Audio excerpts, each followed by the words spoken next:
خوف اور حزن میں فرق۔ دو باتیں ذہن میں رکھیے، ایک ہوتا ہے خوف اور دوسرا ہوتا ہے حزن۔ خوف باہر کے ڈر کو کہتے ہیں اور حزن اندر کا غم ہوتا ہے۔ جب کبھی آدمی کے دل میں حزن بڑھتا ہے تو اس آدمی کا کھانا پینا کم ہو جاتا ہے۔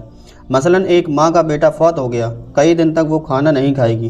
اسی طرح ایک آدمی کے کاروبار میں نقصان ہو گیا، اس کا کھانا کھانے کو دل نہیں کرے گا۔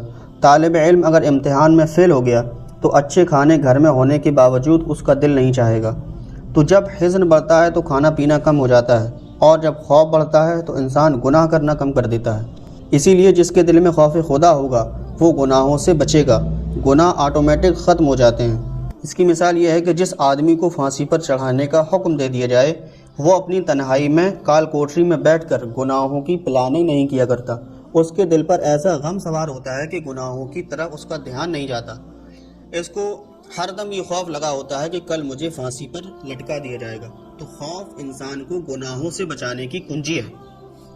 تاہم کب دل میں خوف غالب ہونا چاہیے اور کب دل میں امید غالب ہونی چاہیے، یہ تقسیم بڑی عجیب ہے۔ امام غزالی رحمۃ اللہ علیہ فرماتے ہیں کہ جوانی کے عالم میں بندے پر خوف غالب ہونا چاہیے تاکہ نفس کا زور ٹوٹ سکے، انسان گناہوں سے بچ سکے۔ لیکن جب بڑھاپا آ جائے تب امید غالب ہونی چاہیے، اس لیے کہ ضعیف ہو چکے، اب اس پر امید غالب ہو جائے اور اللہ سے پر امید رہے۔ آگے فرماتے ہیں کہ خوشی کے موقع پر بندے پر خوف غالب ہونا چاہیے تاکہ خوشی میں آ کر حدود و قیود سے باہر نہ نکلے، اور اگر کوئی غم کی کیفیت ہو تو پھر امید غالب ہونی چاہیے تاکہ یہ انسان اللہ کی رحمت سے کہیں مایوس نہ ہو جائے۔ صحت کا عالم ہو تو بندے پر خوف غالب ہونا چاہیے، اور اگر بیماری کی کیفیت ہو تو پھر اس کے اوپر امید غالب ہونی چاہیے۔ وہ خوف جو ہونا چاہیے، آج ہمارے دل اس سے محروم ہیں۔